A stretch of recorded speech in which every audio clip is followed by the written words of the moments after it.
نکاح کی خواہش اللہ تعالیٰ نے بنی نوع انسان کے ہر فرد پر رکھی ہے، لیکن ایک ایسے حالات جو غربت و ناداری کی وجہ سے انسان کو اس خواہش پر مددگار ثابت نہیں ہوتے، اس حالت میں انسان کا مقابلہ ایک ایسے مقام پر ہوتا ہے جہاں پر اس کا نفس اور اس کی یہی خواہش اس کو مجبور کرتی ہے اللہ کے راستے سے دور ہونے، بے صبری میں کوئی ایسا کام کر جانے جو اس کے جسم کے ساتھ اس کی روح کو بھی زخمی کر دے۔ مگر ان حالات میں جب نکاح کی خواہش انسان میں پیدا ہو تو اس حالات سے کس طرح نبض آزما ہوا جائے۔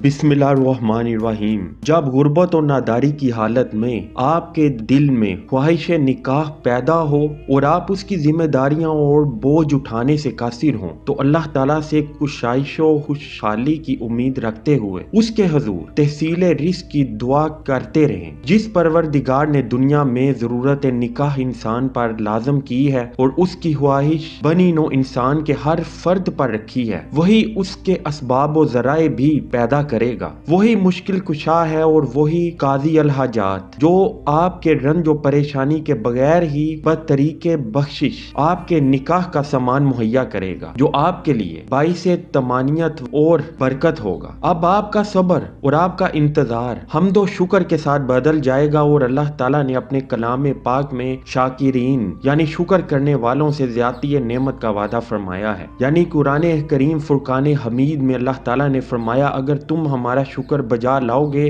تو یقیناً ہم تمہیں زیادہ دیں گے، اور اگر ناشکری کرو گے تو پھر یاد رکھو کہ ہمارا عذاب بہت شدید ہے۔ اور اگر ایک عرصہ کے لیے آپ کو اسباب و ضروریات نکاح مہیا نہ ہوں تو بھی آپ صبر سے انتظار کریں اور حسب ارشاد اللہ تعالیٰ کہ خدا تعالیٰ کی رحمت و مدد سے ہرگز مایوس نہ ہو پر عمل پیرا ہوں، لیکن اندری اثنا خدائے تعالیٰ کی مشیت و ترتیب عمل میں بالکل دخل نہ دیں، اور خواہشات نفسانی سے احتراز کرتے ہوئے ذکر الہی کے ساتھ صبر و تحمل کا التزام کریں، صبر و تحمل کریں، دستور قضا و قدر سے باوفا رہیں اور امر ربی کی اطاعت کریں، اور یقین رکھیں کہ آخر آپ کا پروردگار آپ پر فضل و کرم فرمائے گا اور رزق میں وسعت و کشادگی پیدا کرے گا، نیز گناہوں سے بچنے اور صراط مستقیم پر قائم رہنے کی آپ کو قوت اور توفیق عطا فرمائے گا۔ اللہ تعالیٰ نے جیسا کہ قرآن کریم فرقان حمید میں فرمایا ہے بلا شبہ صبر کرنے والوں کو بے اندازہ اور بے حساب اجر و ثواب عطا کیا جاتا ہے۔